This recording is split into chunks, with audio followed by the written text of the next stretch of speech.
Hello everyone good morning all of you मु ध्रुवचरण गांधी तुम समस्त को पुणी थे स्वागत करुच्ची Gandhi digital e learning YouTube channel रे। तो आज आम आलोचना करवा +3 चतुर्थ सेमिस्टर 8 नंबर पेपर ओडिया लोक संस्कृति और लोक साहित्यर 2 नंबर यूनिट को आज आम आलोचना करवा। तो प्रथम वीडियो रे मु आलोचना करथि लोक संस्कृति और लोक साहित्यर संज्ञा स्वरूप और प्रकारभेद को आलोचना करा जायतिला। बर्तमान आम आलोचना करबा यूनिट 2 ओडिया लोकगीतर स्वरूप प्रकारभेद और विभिन्न दिग को आज आम आलोचना करबा। तो लोकगीतर स्वरूप प्रकारभेद और विभिन्न दिग को आलोचना करबा को हेले प्रथमे आमको आलोचना करबा को हेबो लोकगीतर संज्ञा एवं स्वरूप संपर्क प्रथमे आलोकपात करबा को हेबो। लोकगीत काहा को आजे एवं लोकगीतर किपरि प्रकारभेद करा जायछि से विषय प्रथमे आलोचना करबा।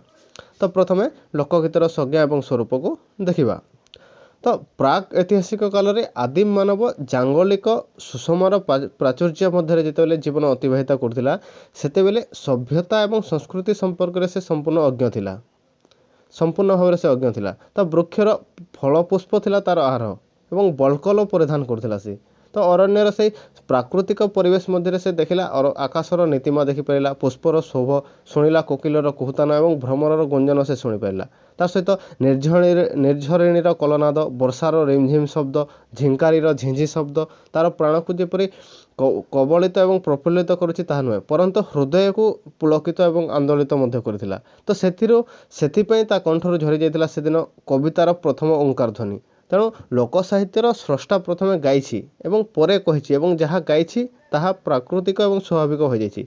तो ये गीत कृत्रिमतार देहली मध्य आविष्टान हो पारिछि स्वतःस्फूर्त और जीवंत हो पारिछि। तो जह्नरू झरी आसुथिबा ज्योत्स्ना बा अकाल बुकुरु झरी पड़ुथिबा बारिधारा जेमिति धरापृष्ठ को स्पर्श कला बेले जाति अजाति धनी दरिद्र विभेद रखी नहीं ठीक सेपरि लोकगीत समग्र मानव जाति प्राणर कलागीत मात्र सबु गीत लोकगीत नुहे। तो ए संपर्क जदि आम देखा आलोचक चक्रधर महापात्र तांकर ओडिया लोकगीतर चित्र और चरित्र रे मत दे से लिखिछन्ति जो कविता मान एवं मुखे मुखे रही आसी केबे हेले ग्रंथ भाव में परिचित होवार सुजोग लाभ करि नहीं बा कौनसी व्यक्ति द्वारा क्यों अज्ञात कोणरू सृष्टि लाभ कर तार विचक्षण महल रे जनसमाज रे कोणे कोणे प्रचलित हो सर्वजनीन हो पारिछि। तो सेमानंकु ही ग्राम्य गीति बोलिक अभिहित करबा समाजीन हेबो। तो विपुल अभिज्ञता और सुतीव्र अनुभूतिर भित्ति उपर लोकगीतिर शोध दंडायमान हो रही। तो यह कौन सीमा सरहद मध्य आबद्ध हो रहे नहीं। तो कालर कोशटी पथर परीक्षित हो यार सर्वजनीन और सर्वकालीन हो पारिछि।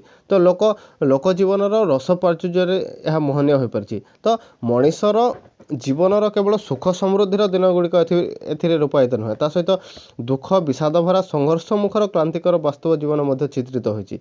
तो लोकगीति पुरुषानुक्रम जंत्रणाक्त जीवन रसाल और सरल पदगुड़िकर अपूर्व साहित्यिक सौंदर्य विमंडित हो पड़ी। तो मानव जीवन समस्त सुख दुखर मधुमय अनुभूति लोकगीति माध्यम रूपायित हो ग्राम्य जीवन में झंकृत हो पड़ी। तो गिरी निर्झरिणी सदृश एगुड़िक सरल छल छल अथवा भाव व्यंजक हो पारिछि। जदि आम देखा ए संपर्क में अध्यापक डॉक्टर बैरागी चरण जेना तांकर ओडिया साहित्य और समालोचनार विकासधारा पुस्तक से लिखिछन्ति पल्ली जीवन सुख दुख पल्ली कविर अवलंबन से सबको संबल कर से गीत रचना करथाय एवं से गीत कौन से कागज छपा हो रही नहीं। तो ये संपूर्ण यह गोटे स्वयं संपूर्ण एवं आत्मभोला। तो सरल पल्ली हृदयर सहज स्वर आम जिते शुणु से आम चमत्कृत होता। तो एते सरल अते सुंदर ताहा जे एते सहज अथच एपरि परिपूर्ण भाव से रही है। तो एते करुण अथच एपरि मधुर भाव से रही है। तो ये पल्ली संगीत भितर आम ओडिशार प्रकृति रूपटी देखा पाई था। तो उत्कल जननीर व्यथित करुण मूर्ति क्षण काल आम मैंने चक्षुरे फुटी उठी थाए। तो ये मत को जदि आम ए मत पर आम जदि आम देखा तो यथार्थ मनीष को शाश्वत सजीवतार रहस्य देखाइबापी लोकगीत सबुले चेष्टा करथाय। तो प्राचीनता मध्य नवीनतार सन्धानटी लोकगीत प्रदान करता है। जीवन को जीवन परी से देखाई थाए। तो सीमा मध्य असीमर आह्वान से देखाई थाए। बिंदु मधुरे सिंधुर से कल्पना करता है। तो नास्ति भितर अस्थिर से सन्धान प्रदान करता है। तो लोकगीतिर जदि आम आउ गोटे मत को जदि आम उद्धार करवा डॉक्टर कुंज बिहारी दासंकर मत को जदि आम उद्धार करवा डॉक्टर कुंज बिहारी दास तांकर ओडिया लोकगीत एवं कहानी रे से लिखिଛନ୍ତି लोकगीत प्राचीन एवं पुणी चिर नवीन मध्य जुगे जुगे बाहर रूपर घटान्तर घटेले भी प्राचीन धारा अक्षुण्ण रही है। तो प्राचीनतम जुगर संदेश लोकगीत जरिए आम निकट आसी पहुँची जाइए। तो से दिगरू बुझिले लोक साहित्य विदग्ध साहित्यर जनक बोलिक से मत प्रदान करछन्ति। तो वास्तविक देखा गले लोकगीत गुड़िक अतीत वर्तमान एवं भविष्यत समाज में से रक्षा कवच हो रही। तो यह विशृंखलित समाज को श्रृंखलित कराई थाए। ता सहित कुष्ठित सामाजिक विधि व्यवस्था जो सुस्थ सुंदर कर गढ़ी तोली जो कुष्ठित सामाजिक विधि रही से विधि व्यवस्था को सुस्थ सुंदर कर गढ़ी तोलिबारे लोकगीत मुख्य भूमिका ग्रहण करता है। ता सहित कर्म विमुख मानव को कर्मतप्तर कराइबारे से चेष्टा करता है। ता सहित जो मैंने निराशार हृदय कंदर निराशा भितर जो मैंने हजि जाइछन्ति सेमानंको से प्रस्फुटित कराई थाए। आशार पद्म ता पाखरे प्रस्फुटित कराई थाए। तो जीवन में स्नेह भरी दे थाए ममतार फलगु भरी दे थाए प्रीति भरी दे थाए। तो ये दृष्टि विचार कले लोकगीतिका वास्तविक ओडिया जनसरोवर प्रस्फुटित शतदल तो जार शोभा और सुरभि एबे भी ओडिशार सामाजिक जीवन को मघाच्छन्न कर रखी।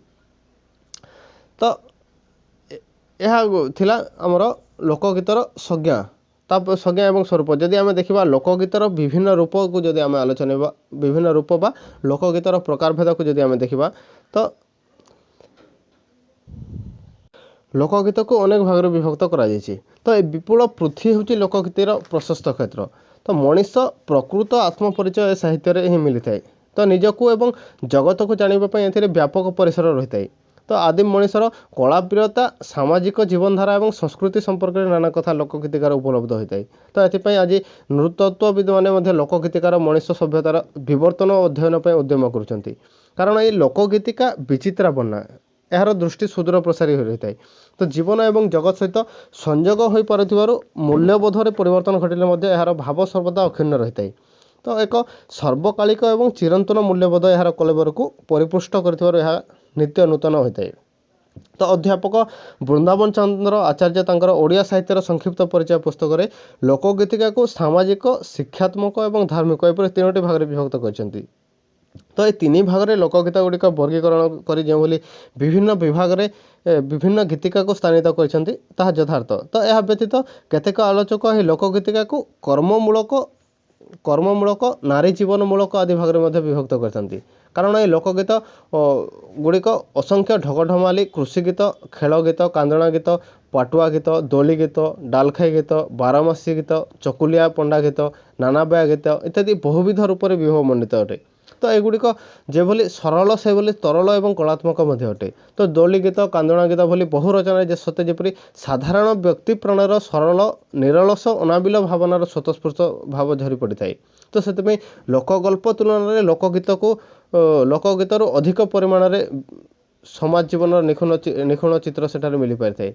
तो जदि आम बर्तमान सेगुड़ी को पुंखानुपुंख भाव में आलोचना करवा तो प्रथम देखा आम कृषक गीत आम क्या कहवा।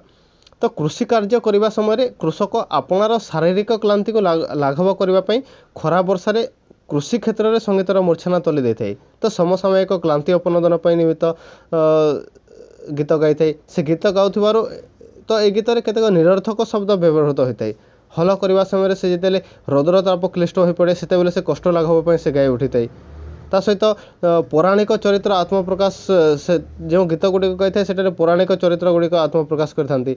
पुराण में वर्णित विषय विन्यासर सेठारे कौन सत्यता न थाए किंतु ग्राम्य जीवन में साधारण कृषिजीवी परिवार से जेहेतु जन्मग्रहण करते तो ता सहित नारी पुरुष निर्विशेष समस्ते कृषि कार्य जेहेतु व्यस्त था तेणु से जीवन गोटे भाई लंगल धरवा समय अन्य भाईटी तार मई जोची दे थे। तो एपरिक परिवार नर नारी मैंने तली बेषण कर पढ़ा बेषण करते। तो ये दृश्य एवं भी ओडिशार पुरपल्ली में बहुल भाव में परिलक्षित होता है।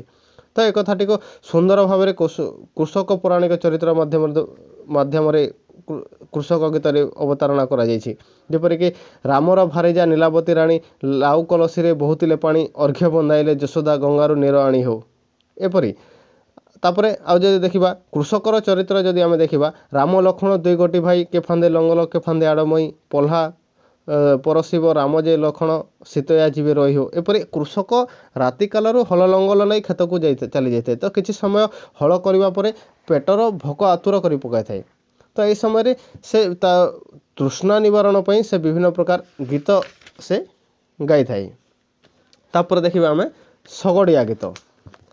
ତ ଶଗଡ଼ିଆ ଗୀତ ମଧ୍ୟ ଉତ୍କଳୀୟ ସଭ୍ୟତାରେ ମୁଖ୍ୟ ଭୂମିକା ଗ୍ରହଣ କରିଛି। ତ ଉତ୍କଳୀୟ ସଭ୍ୟତାରେ ଶଗଡ଼ ଥିଲା ଯାତ୍ରୀବାହୀ ଏବଂ ମାଲବାହୀ ସେ ସମୟରେ। ତ ଏବେ ବି ଉତ୍କଳର ପୁରପଲ୍ଲୀରେ ଶଗଡ଼ର ଏତାଦୃଶ କାର୍ଯ୍ୟ ପରିଲକ୍ଷିତ ହୋଇଥାଏ। ତ କେତେବେଳେ ଯାତ୍ରୀମାନଙ୍କ ଦ୍ୱାରା ତ ପୁଣି କେତେବେଳେ ନାନାଦି ଜିନିଷ ଦ୍ୱାରା ଶଗଡ଼ ଭରପୁର ହୋଇ ଉଠିଥାଏ। ତ ସକାଳ ପ୍ରହରରୁ ରାତି ଏବଂ ପୁଣି ରାତି ପ୍ରହରରୁ ସକାଳ ପର୍ଯ୍ୟନ୍ତ ଅବିରାମ ଗତିରେ ଶଗଡ଼ ବୋହି ଚାଲିଥାଏ। ତ ଅତ୍ୟଧିକ ପରିଶ୍ରମ ଯୋଗୁଁ ସେ କେତେବେଳେ କ୍ଳାନ୍ତ ହୋଇପଡ଼ିଥାଏ ତ ପୁଣି କେତେବେଳେ ଅବଶ ହୋଇପଡ଼ିଥାଏ। ତ ଏହି କ୍ଳାନ୍ତିକୁ ଲାଘବ କରିବା ପାଇଁ ହଠାତ୍ ତା କଣ୍ଠରୁ ଝରି ପଡ଼ିଥାଏ କବିତାର ଝଙ୍କାର। ତ ଏହି କବିତାର ଭାବଧାରା ମଧ୍ୟରେ ସଂହତିର ଅଭାବ ପରିଲକ୍ଷିତ ହୋଇପାରେ। ତଥାପି ଶାନ୍ତ କ୍ଳାନ୍ତ ଶଗଡ଼ିଆ ନିଜ ସଙ୍ଗୀତର ତାଳେ ତାଳେ ଭୁଲି ଯାଇଥାଏ ସେ ସକଳ ପରିଶ୍ରମକୁ। ତା ସଙ୍ଗୀତର ମାଧୁର୍ଯ୍ୟରେ ପଥକ୍ଳାନ୍ତ ବଲଦ ଯୋଡ଼ିକ ମଧ୍ୟ ପରମ ତୃପ୍ତି ଲାଭ କରିଥାନ୍ତି। ତ ଏହି ସଙ୍ଗୀତରେ ଥିବା ଲାଳିତ୍ୟ ଏବଂ ପ୍ରାକୃତିକତା ସତେ ଯେପରି ସେମାନଙ୍କର ଅସୀମ ଶକ୍ତି ସଞ୍ଚାର କରାଇଥାଏ। ଯେପରିକି ଆମେ ଉଦାହରଣ ସ୍ୱରୂପ ନେଇପାରିବା, ଦୂରକୁ ସୁନ୍ଦର ତ ପର୍ବତମାଳା, ଗାଁକୁ ସୁନ୍ଦର ତ ନଡ଼ିଆ ଗୁଆତଳ, ବନ୍ଧୁକୁ ସୁନ୍ଦର ତ ଦିଶଇ ଦୂର ବାଟ, ସିନ୍ଧୁକୁ ସୁନ୍ଦର ତ ଲହଡ଼ା ଭଙ୍ଗା ଘାଟ, ସଭାକୁ ସୁନ୍ଦର ତ ପ୍ରଧାନ ସାନ ଭାଇ, ଗୋଠକୁ ସୁନ୍ଦର ତ ଦୁହାଲିଆ ଗାଈ, ଘରକୁ ସୁନ୍ଦର ଯେବେ ଲୋ ଘରଣୀ, ନ ଯିବୁ ବାପ ଘର ଲୋ। ତ ଏପରି ଶଗଡ଼ିଆ ଜୀବନ ହେଉଛି ଏପରି। ତ ଦିବସ ରଜନୀ ପ୍ରବଳ ପରିଶ୍ରମ କରି ଅର୍ଥ ଉପାର୍ଜନ କରି ସେ ନିଜ ପରିବାର ପାଇଁ ସେ କଷ୍ଟ ସହିଥାଏ। ତ ଫଳରେ ଭଲରେ ଗଣ୍ଡାଏ ଖାଇବାକୁ ସେ ପାଇନଥାଏ କି ଭଲରେ ଖଣ୍ଡେ ପିନ୍ଧି ମଧ୍ୟ ପାରିନଥାଏ। ତଥାପି ଶଗଡ଼ ବାଇ ସେ ସଙ୍ଗୀତର ରାଗିଣୀ ସେ ସୃଷ୍ଟି କରିଥାଏ। ତ କାରଣ ଏହି ସଙ୍ଗୀତ ମଧ୍ୟରେ ହିଁ ସେ ଭୁଲି ଯାଇଥାଏ ଦୁଃଖ ସୁଖକୁ, ପାଶୋରି ଦେଇଥାଏ ଜ୍ୱାଳା ଯନ୍ତ୍ରଣାକୁ ଏବଂ ହାହତ ସମୟ ଜୀବନ ଜୀବିକାକୁ। ତାପରେ ଦେଖିବା ଆମେ ସବାରିଆ ଗୀତ। ସବାରିଆ ଗୀତ ମଧ୍ୟ ଲୋକଗୀତର ଗୋଟେ ମୁଖ୍ୟ ଗୁରୁତ୍ୱପୂର୍ଣ୍ଣ ଗୀତ, ଯେଉଁଟାକି ଓଡ଼ିଶାର ଏକ ଗ୍ରାମବହୁଳ ରାଜ୍ୟ। ତ ଏହି ଗ୍ରାମୀଣ ପରିବେଶରେ ମଧ୍ୟରେ ଆମ ସାମାଜିକ ଜୀବନରେ ସବାରି ବା ସ୍ୱାରୀର ଭୂମିକା ମଧ୍ୟ ଗୁରୁତ୍ୱପୂର୍ଣ୍ଣ। ତ ସାଧାରଣତଃ ବିବାହ ସମୟରେ ବା ବିବାହ ପରେ ବରକନ୍ୟା ବାପଘରୁ ଶାଶୁଘରକୁ କିମ୍ବା ଶାଶୁଘର ବାପଘରକୁ ଏହି ସବାରି ମାଧ୍ୟମରେ ହିଁ ଗମନ କରିଥାଏ। ତ ଆଜିର ଯନ୍ତ୍ର ସଭ୍ୟତା ଯୁଗରେ ଏହାର ଭୂମିକା ସମ୍ପ୍ରତି ଗୌଣ ହୋଇପାରେ, ମାତ୍ର ଅତୀତ ଉତ୍କଳର ପଲ୍ଲୀ ଜୀବନରେ ସବାରି ଯେ ପ୍ରଧାନ ଭାଗ ଥିଲା ଏହା ନିଃସନ୍ଦେହ। ତ ସାଧାରଣତଃ ଏହି ସବାରିକୁ 4 ଜଣ ବ୍ୟକ୍ତି ବହନ କରି ପଥ ଅତିକ୍ରମ କରିଥିବା ବେଳେ ପଥ କଷ୍ଟ ଜନିତ କ୍ଳାନ୍ତି ଏବଂ ଅବସାଦରୁ ରକ୍ଷା ପାଇବା ପାଇଁ ସେମାନେ ଯେଉଁ ଗୀତ ସୃଷ୍ଟି କରି ଗାଉଥିଲେ ତାହା ସବାରିଆ ଗୀତ ନାମରେ ଖ୍ୟାତ। ତ ଏହି ଅର୍ଥହୀନ ସଙ୍ଗୀତ ପ୍ରଥମେ ଜଣେ ବ୍ୟକ୍ତି ଆବୃତ୍ତି କଲେ ଅନ୍ୟମାନେ ତାକୁ ଅନୁସରଣ କରି ପୁନରାବୃତ୍ତି କରି ଗାଉଥିଲେ। ତ କେତେକ ସ୍ଥଳରେ ପ୍ରଥମ ବ୍ୟକ୍ତି ଗୋଟିଏ ପଦ ଆବୃତ୍ତି କରିବା ପରେ ଅନ୍ୟମାନେ ପରବର୍ତ୍ତୀ ପଦ ଗୁଡ଼ିକ ଆବୃତ୍ତି କରୁଥିଲେ ଏବଂ ନିଜର କ୍ଳାନ୍ତି ଏବଂ ପଥଶ୍ରମକୁ ଭୁଲି ଯାଉଥିଲେ। ତ ଏ ପ୍ରସଙ୍ଗରେ ଯଦି ଆମେ ଦେଖିବା ସବାରିଆ ଗୀତର ଗୋଟେ ଉଦାହରଣ ଆମେ ନେଇପାରିବା।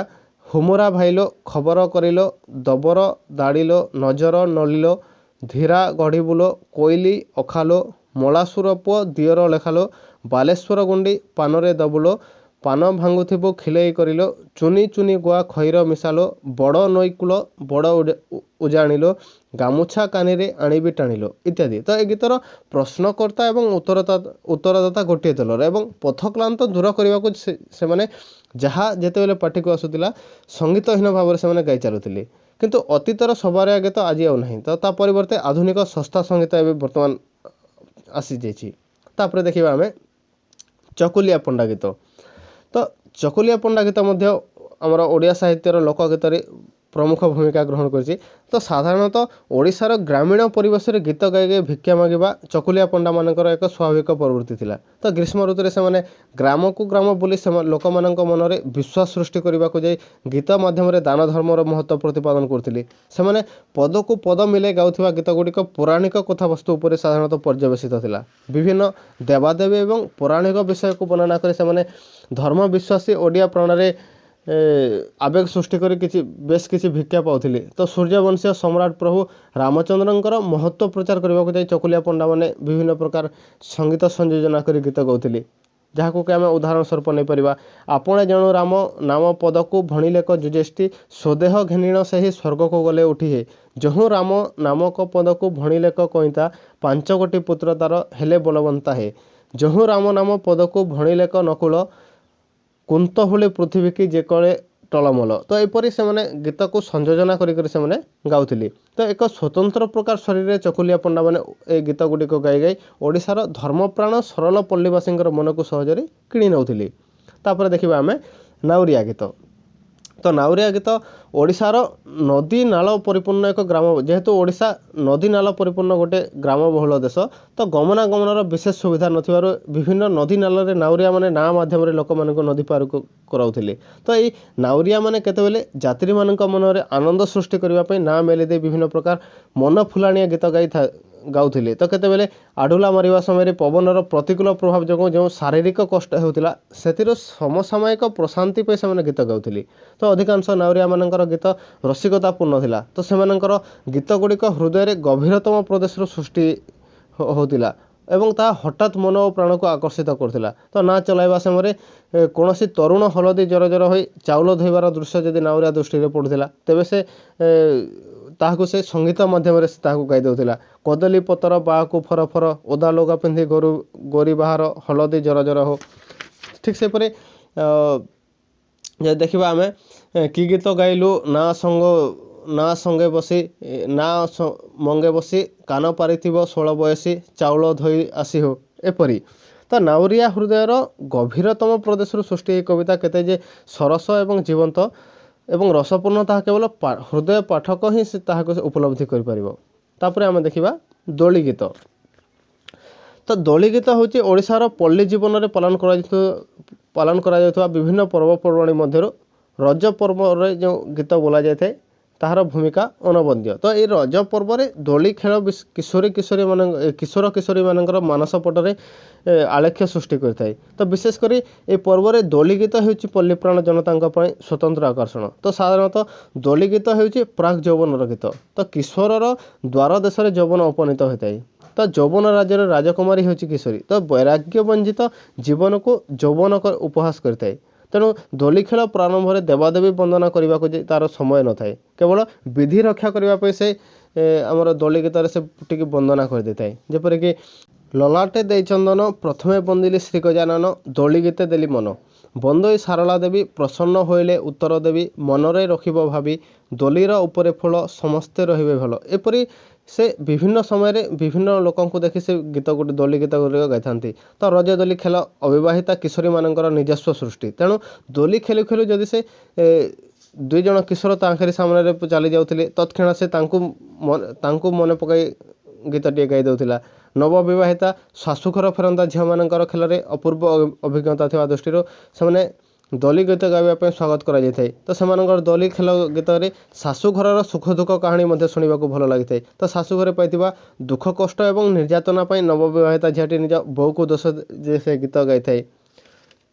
ଠିକ୍ ସେପରି ବୋଉ ପ୍ରତି ମଧ୍ୟ ତା'ର ଅଭିମାନ ହୃଦୟର ଅନୁରାଗକୁ ଦୂରୀଭୂତ କରିପାରେନି। ବାପ ଘରୁ ବିଦାୟ ବେଲାରେ ବୋଉର କାନ୍ଦ କାନ୍ଦ ମୁହଁ ଏବଂ ଝିଅର ଆଖି ଆଗରେ ନାଚି ଉଠିଥାଏ। ତ ତାହାକୁ ମଧ୍ୟ ସେ ଗୀତ ମାଧ୍ୟମରେ ଗାଇ ଦେଇଥାଏ। ତା ସହିତ ବାପା ବୋଉଙ୍କୁ ଛାଡ଼ିଦେଲେ ଝିଅର ଅସୀମ ସ୍ନେହ ନିଜ ଭାଇ ପ୍ରତି ରହିଥାଏ। ତ କାରଣ ବାପା ମାଆଙ୍କର ଅବର୍ତ୍ତମାନରେ ଭାଇ ହେଉଛି ଭଉଣୀର ଆଣ୍ଟ। ତ ଭାଇର ବିବାହର ବେଳେ ତା'ର ପରିବେଶରେ ଭଉଣୀର ଦୃଷ୍ଟିରେ ଅପୂର୍ବ ଘଟିଥାଏ। ତାହାକୁ ପ୍ରକାଶ କରିବାକୁ ଯେ ଭଉଣୀ ଦୋଳି ଗୀତରେ ମଧ୍ୟ ଗାଇଥାଏ। ତ ଏସବୁ ଗୀତ ଗୁଡ଼ିକରେ ତରୁଣ ତରୁଣୀ ପ୍ରାଣର ଆବେଗ ଏବଂ କୃତ୍ରିମତା ଶୂନ୍ୟ ଭାବ ପ୍ରକାଶ ପାଇଥାଏ। ତ ବାସ୍ତବିକ ଓଡ଼ିଆ ଲୋକଗୀତରେ ରଜଦୋଳି ଗୀତର ସ୍ଥାନ ଗୁରୁତ୍ୱପୂର୍ଣ୍ଣ ଅଟେ। ତ ଏହାକୁ ଯଦି ଆମେ ଅଧ୍ୟୟନ କରିବା ତ ଜୀବନରେ ସୁନ୍ଦର ଆଲୋକ ପରିପୁଷ୍ଟ ହୋଇଥାଏ। ତାପରେ ଦେଖିବା ଆମେ ପୁଚି ଖେଳ ଗୀତ। ତ ବିଭିନ୍ନ ଖେଳ ମଧ୍ୟରେ ଝିଅମାନଙ୍କର ପୁଚି ଖେଳ ଗ୍ରାମ୍ୟ ଜୀବନରେ ଗୋଟିଏ ଆକର୍ଷଣୀୟ ଖେଳ ରୂପରେ ବିଦିତ ହୋଇଥାଏ। ତ ଏହି ପୁଚି ଖେଳ କେବଳ ଶରୀରର ଗଠନରେ ସାହାଯ୍ୟ କରିନଥାଏ ବରଂ ମାନସିକ ଶାନ୍ତି ଆଣିବା କ୍ଷେତ୍ରରେ ମଧ୍ୟ ସହାୟକ ହୋଇଥାଏ। ତ ଏହି ପୁଚି ଖେଳରେ ଜଣେ ସର୍ବଦା ଅନ୍ୟ ଜଣଙ୍କୁ ଟପି ଯିବା ପାଇଁ ଚେଷ୍ଟିତ ହୋଇଥାଏ। ତ ଏହି ଖେଳ ଠିଆ ପୁଚି ଏବଂ ବସା ପୁଚି ନାମରେ 2 ଭାଗରେ ବିଭକ୍ତ। ତ ଏହି ପୁଚି ଖେଳ ସମୟରେ ଝିଅମାନେ ବିଭିନ୍ନ ପ୍ରକାର ଗୀତ ଗାଇ ଗାଇ ପ୍ରତିଯୋଗୀମାନଙ୍କୁ ଉତ୍ସାହିତ କରିଥାନ୍ତି। ଯେପରିକି ଠିଆ ପୁଚି ଖେଳ ବେଳେ ସେମାନେ ଯେଉଁ ଗୀତ ଗାଇଥାନ୍ତି ତାହାକୁ ଉଦାହରଣ ସ୍ୱରୂପ ଆମେ ନେଇପାରିବା। ଠିଆ ପୁଚି ନାରଙ୍ଗ, ଗୋଡ଼ ଦିଟା ସାରଙ୍ଗ ବାଡ଼ିକି ଯାଇଥିଲି, ସାରଙ୍ଗ କୋଲି ଆଣିଥିଲି, ଅଧେ କୋଳି ଭଜା, ଅଧେ କୋଳି କଞ୍ଚାଳୁ, ତୋ ଭଉଣୀ ରାଣୀଲୋ, ମୋ ଭାଇଟି ରଜା। ତ ଏହିପରି ଗୀତ ଗୁଡ଼ିକ ସେମାନେ ଗାଇଥାନ୍ତି। ତାପରେ ଶିଶୁ ଗୀତ। ଶିଶୁ ଗୀତ ଶିଶୁମାନେ ଯେଉଁ ଗୀତ ଗାଆନ୍ତି ବା ଶିଶୁମାନଙ୍କ ପାଇଁ ଯେ ଗୀତ ବୋଲାଯାଇଥାଏ ତାହାକୁ ଶିଶୁ ଗୀତ କୁହାଯାଇଥାଏ। ତ ବିଶେଷ କରି ଏ ଗୀତ ବୋଲାଯିବା କ୍ଷେତ୍ରରେ ମାଆମାନେ ଗୁରୁତ୍ୱପୂର୍ଣ୍ଣ ଭୂମିକା ଗ୍ରହଣ କରିଥାନ୍ତି। ମାଆ ପାଖରେ ପିଲାମାନେ ଅତ୍ୟନ୍ତ ଅଝଟ ହୋଇଥାନ୍ତି। ପିଲାମାନଙ୍କୁ ଶୁଆଇବା, ଖୁଆଇବା, ପିଆଇବା, ହଳଦୀ ଲଗାଇବା, କୋଳରେ ବସି ଝୁଲାଇବା, ଗେଲ କରିବା ଏବଂ କାନ୍ଦିଲା ବେଳେ ବୁଝାଇବା ପ୍ରଭୃତି ବିଭିନ୍ନ ଅବସ୍ଥାରେ ଭିନ୍ନ ଭିନ୍ନ ମନୋରଞ୍ଜନକାରୀ ଗୀତ ବୋଲି ପିଲାର ମନ ପରିବର୍ତ୍ତନ କରିବା ପାଇଁ ସେମାନେ ଚେଷ୍ଟା କରିଥାନ୍ତି। ତ ଗୀତର ସେପରି କୌଣସି ଅର୍ଥ ନଥିଲେ ସୁଦ୍ଧା ଗୀତର ସ୍ୱର ଲହରୀ ଶିଶୁକୁ ଆକର୍ଷିତ କରିଥାଏ। ପିଲାଙ୍କୁ ଝୁଲଣରେ ଝୁଲାଇ ମନ ପରିବର୍ତ୍ତନ କରିବା ପାଇଁ ମାଆର ତାଲେ ତାଲେ ଗୀତ ମଧ୍ୟ ବୋଲିଥାଏ। ଯେପରିକି ଝୁଲରେ ହାତେ ଝୁଲ, ବା ପାଣି ଖାଇ ଫୁଲ, ଝୁଲରେ ହାତେ ଝୁଲ। ତାପରେ ଶିଶୁକୁ ଶୁଆଇବା ସମୟରେ ମାଆ ଗୀତ ଗାଇଥାଏ, ଧୋରେ ବାୟା ଧୋ, ଯେଉଁ କିଆରୀରେ ଗହଲ ମାଣ୍ଡିଆ ସେହି କିଆରୀରେ ଶୋ, ଏପରି। ତାପରେ ଆମେ ଦେଖିବା ବ୍ରତ ଏବଂ ଓଷା ଗୀତ। ତ ଓଡ଼ିଶାରେ ଅନେକ ପର୍ବପର୍ବାଣି ଏବଂ ଓଷା ପାଳିତ ହୋଇଥାଏ। ତ ମାନସିକ ପରିପୂରଣ ଉଦ୍ଦେଶ୍ୟରେ ହେଉ ବା ଭବିଷ୍ୟତ ପାଇଁ କିଛି କାମନା କରି ହେଉ ଉତ୍କଳର ପୁରପଲ୍ଲୀରେ ବିଭିନ୍ନ ସମୟରେ ଯେପରିକି ସୋମନାଥ ବ୍ରତ ହେଲା, ସୁଦଶା ବ୍ରତ, ବୁଧେଇ ଓଷା ଏବଂ ଖୁଦୁରୁକୁଣୀ ଓଷା, କାଞ୍ଜିଅଳା, ବଡ଼ ଓଷା ଇତ୍ୟାଦି ବହୁଳ ଭାବରେ ପାଳିତ ହୋଇ ଆସୁଅଛି। ବୁଧେଇ ଓଷା, ଖୁଦୁରୁକୁଣୀ ଓଷା, କାଞ୍ଜିଅଳା ଓଷା, ବଡ଼ ଓଷା ଇତ୍ୟାଦି ବହୁଳ ଭାବରେ ପାଳିତ ହୋଇ ଆସୁଅଛି। ତ ବିଭିନ୍ନ ଓଷାମାନଙ୍କର ମଧ୍ୟରେ ଝିଅମାନଙ୍କର ଦ୍ୱାରା ସର୍ବାଧିକ ପାଳିତ ହେଉଥିବା ଓଷା ହେଉଛି ଖୁଦୁରୁକୁଣୀ ଓଷା। ତ ଭାଦ୍ରବ ମାସର ପ୍ରତି ରବିବାର ଦିନ ଏହା ପାଳିତ ହୋଇଥାଏ। ତ ଦୀର୍ଘ 1.5 ମାସ ଧରି ଏହାର ଚାଲୁ ହୋଇଥାଏ। ତ ଖୁଦୁରୁକୁଣୀ ଓଷା ପାଳନ କରି ଖୁଦ କଣାରେ ମଙ୍ଗଳାକୁ ସନ୍ତୁଷ୍ଟ କରି ହୃଦ ଛାଗଳ ଘରମଣିକୁ ଫେରି ପାଇବା ସଙ୍ଗେ ସଙ୍ଗେ 6 ଭାଉଜଙ୍କର ଅତ୍ୟାଚାରରୁ ତଅପୋଇ କିପରି ରକ୍ଷା ପାଇଥିଲା। ତ ଏଇ କଥା ପ୍ରାୟ ସମସ୍ତଙ୍କୁ ଜଣା। ତ ଏଇ ଖୁଦୁରୁକୁଣୀ ଓଷାକୁ କେହି ଭାଲୁକୁଣୀ ଓଷା ମଧ୍ୟ କହିଥାନ୍ତି। ତ ଏ ଓଷା ତଅପୋଇ ଗୀତ ବ୍ୟତୀତ ଗାଁର ଝିଅମାନଙ୍କ ଦ୍ୱାରା ପ୍ରତିଯୋଗିତା ଛଳରେ ମଧ୍ୟ ଅନେକ କୌତୁକପ୍ରଦ ଗୀତ ସୃଷ୍ଟି ହୋଇ ବୋଲାଯାଇଥାଏ। ତ ଏହା ଅଧିକାଂଶ ବ୍ୟଙ୍ଗାତ୍ମକ ହୋଇଥିବାରୁ ଏହାକୁ ସୁର ଧରି ବୋଲାଯାଉଥିବାରୁ ଏହାର ମାଧୁରୀ ଫୁଟି ଉଠିଥାଏ। ତ ଗୋଟିଏ ଦଳ ଅନ୍ୟ ଦଳକୁ ଆକ୍ରମଣ କରି ପ୍ରତିଯୋଗିତା ଛଳରେ ଗୀତ ଗାଇଥାନ୍ତି। ଯଥାକି ଆମେ ଉଦାହରଣ ସ୍ୱରୂପ ନେଇପାରିବା, ଆମ ଭାଲୁକୁଣୀ ଖାଏ କ୍ଷୀରି, ତୁମ ଭାଲୁକୁଣୀ ବାଟ ହଉରି, ଆମ ଭାଲୁକୁଣୀ ରାଣୀ, ତୁମ ଭାଲୁକୁଣୀ ବାଉଁଶକଣି, ଆମ ଭାଲୁକୁଣୀ ଖାଏ ମୁଆଁ, ତୁମ ଭାଲୁକୁଣୀ ମୁହଁରେ ନିଆଁ, ଆମ ଭାଲୁକୁଣୀ ଖାଉଛି ଚଣା, ତୁମ ଭାଲୁକୁଣୀ ହାତରେ ଖଡ଼ୁ, ତୁମ ଭାଲୁକୁଣୀ ବଉଶ ବୁଡ଼ୁ ଇତ୍ୟାଦି। ତାପରେ ଆମେ ଦେଖିବା କାନ୍ଦଣା ଗୀତ। ତ କାନ୍ଦଣା ଗୀତ ହେଉଛି ଲୋକଗୀତର ଗୋଟିଏ ଅନବଦ୍ୟ ଆକର୍ଷଣ। ତ ଏହା ମଧ୍ୟରେ ନାରୀ ଜୀବନର ବିଭିନ୍ନ ପର୍ଯ୍ୟାୟ ବର୍ଣ୍ଣିତ ହେବା ସଙ୍ଗେ ସଙ୍ଗେ ସମାଜରେ ନାରୀର ସ୍ଥାନ ସମ୍ପର୍କରେ ପରିଚୟ ମିଳିଥାଏ।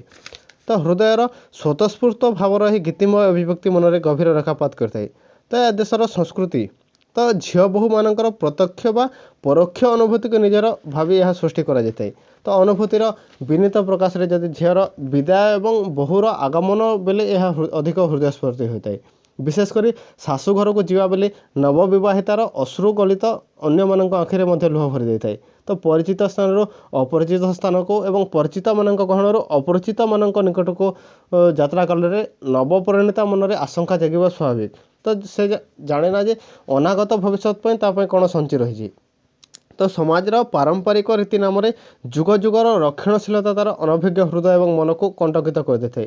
ତ କାନ୍ଦଣା ଭିତରେ କେବଳ ଶାଶୁଘରର ଗଞ୍ଜଣା ଆଶଙ୍କାରେ ଯେ ଝିଅଟି କାନ୍ଦିଛି ତାହା ନୁହେଁ, ଅନେକ ସ୍ଥାନରେ ତା'ର ପିତୃଗର୍ଭେ ଲାଞ୍ଛନା ମଧ୍ୟ ରୂପ ପାଇଛି। ତ ଝିଅର କାନ୍ଦଣାରେ ତା'ର ଅନ୍ତରର ଭାଷା ପ୍ରସ୍ଫୁଟିତ ହୋଇଥାଏ, ଯାହାର ଅତ୍ୟନ୍ତ ଛଳନା ଶୂନ୍ୟ ହୋଇଥାଏ। ତ ତା'ର କାନ୍ଦଣା ପୁଣି ବିଭିନ୍ନ ପରିବେଶ ଏବଂ ଭିନ୍ନ ଭିନ୍ନ ସ୍ଥାନ ପାଇଁ ଭିନ୍ନ ପ୍ରକାର ରହିଥାଏ। ତ ଏ କାନ୍ଦଣା ଶୁଣିଲେ ସାଧାରଣତଃ ପଥର ବି ତରଳି ଯାଇଥାଏ। ତ ଏକ ଶୋକାତୁର ଭାବ ସମଗ୍ର ଶରୀରକୁ ଆବରି ପକାଇଥାଏ। ତ ସାଧାରଣତଃ ଯଦି ଆମେ ଦେଖିବା, ବର ଆସିବାର ଅବ୍ୟବହିତ ପୂର୍ବରୁ ଝିଅକୁ ବାଡ଼ୁଆ ପାଣିରେ ଗାଧୋଇବା ସମୟରେ ତା'ର କାନ୍ଦଣା ଗୀତ ଅତ୍ୟନ୍ତ ଦୁଃଖପୂର୍ଣ୍ଣ ମଧ୍ୟ ହୋଇଥାଏ।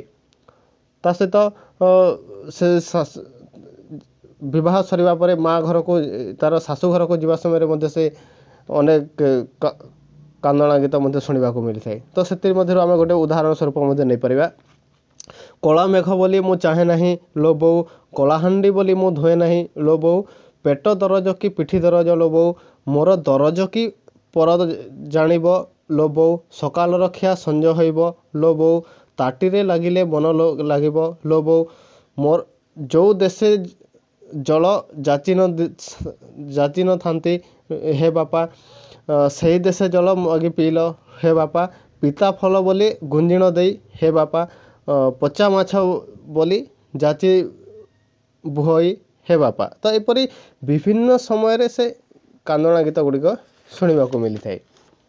ତାପରେ ଆମେ ଦେଖିବା ବାରମାସୀ ଗୀତ। ତ ବାରମାସୀ ଗୀତ ନାରୀର ନିଜସ୍ୱ ଏବଂ ବର୍ଷକର ସୁଖ ଦୁଃଖକୁ ଘେନି ଏହା 12ଟି ପଦରେ ରଚିତ ହୋଇଥାଏ। ତ ଏହା ନିରାଡମ୍ବର ନିଷ୍କପଟି ପଲ୍ଲୀ ଜୀବନର ପ୍ରତ୍ୟକ୍ଷ ଅନୁଭୂତି ଦର୍ଶାଇଥାଏ। ତ ବିଷୟବସ୍ତୁ ଦିଗରୁ ଯଦି ଏବେ ଦେଖିବା 12 ମାସକୁ ପୁତ୍ର ବିରହରେ ମାତାର ଦୁଃଖ ଏବଂ ସ୍ତ୍ରୀ ବିରହ ଗୀତ ଏବଂ ସ୍ତ୍ରୀ ପୁରୁଷଙ୍କ ମଧ୍ୟରେ ପ୍ରେମ ଲାଭ ଏପରି ପଦ୍ମତୋଳା ଏବଂ ଖାଦ୍ୟ 12 ମାସୀ ଭାବରେ ମଧ୍ୟ 5ଟି ଭାବରେ ବିଭକ୍ତ କରାଯାଇଥାଏ। ତ ସ୍ତ୍ରୀ ବିରହ 12 ମାସରେ ସ୍ୱାମୀ ବିଦେଶ ଯାଇଥିଲେ ବିରହଣ ସ୍ତ୍ରୀ ସର୍ବଦା ସ୍ୱାମୀର ଉପସ୍ଥିତି କାମନା କରିଥାଏ। ଶେଷରେ ନିରୁପାୟ ଅବସ୍ଥାରେ ଜୀବନ ଦୁଃସହ ହୋଇ ଉଠିଲେ ସେ ନୀରବରେ ଆଖିରୁ 2 ଟୋପା ଅଶ୍ରୁ ଢାଳି ଦେଇ ମନେ ପକାଇଥାଏ। ଠିକ୍ ସେପରି 12 ମାସୀ ଗୀତରେ ଖାଦ୍ୟ ବର୍ଣ୍ଣିତ ହେବା ସହିତ ବିଭିନ୍ନ ପର୍ବପର୍ବାଣୀର ସଂକେତ ଏବଂ ଲୋକଚରିତ୍ରର ସଂକେତ ମିଳିଥାଏ। ଯଥାକି ଆମେ ଉଦାହରଣ ସ୍ୱରୂପ ନେଇପାରିବା ମଗୁସୁରେ ନୂଆ ଭାତ ଚିଙ୍ଗୁଡ଼ି ମାଛ ରସ, ଆଶ୍ୱିନରେ ଘୁଅ ପିଠା କାର୍ତ୍ତିକେ ହବିଷ୍ୟ, ପୁଷ ମାସେ ମୂଲା ମୁଢ଼ି ଖାଇବାକୁ ମିଠା, ଘନ ଆଉଟା ପାଟକପୁରା ଚକଡ଼ା ପୋଡ଼ପିଠା, ଜ୍ୟେଷ୍ଠରେ ପାଚିଲା ଆମ୍ବ ଆଷାଢ଼େ କଣ୍ଟାଳ, ଶ୍ରାବଣରେ ତାଲ ଭାଦ୍ରବେ ନୂଆ ଚୂଡ଼ା ଗୁଡ଼, 12 ମାସରେ 12 ଖାଇଲେ ଆଉ ଖାଇବୁ କି, ପଖାଳ ଭାତରେ ବାଇଗଣ ପୋଡ଼ା ଖେଚୁଡ଼ି ଭାତରେ ଘି ଏପରି ଅନେକ ପ୍ରକାର ଗୀତ ଦେଖିବାକୁ ମିଳିଥାଏ। ତାପରେ ଢଗ ଢମାଲି। ତ ସମାଜ ଜୀବନକୁ ସୁସ୍ଥ ନିରାମୟ କରିବା କ୍ଷେତ୍ରରେ ଢଗ ଢମାଲିର ଭୂମିକା ଗୁରୁତ୍ୱପୂର୍ଣ୍ଣ। ତ ସାଧାରଣତଃ ଲୋକ ଜୀବନର ବିଭିନ୍ନ ଆଚାର ବିଚାର ନୀତି ନିୟମ ଏବଂ ବିଧି ବ୍ୟବସ୍ଥା ଏହି ଢଗ ଢମାଲି ଗୁଡ଼ିକରେ ପ୍ରକାଶିତ ହୋଇଥାଏ।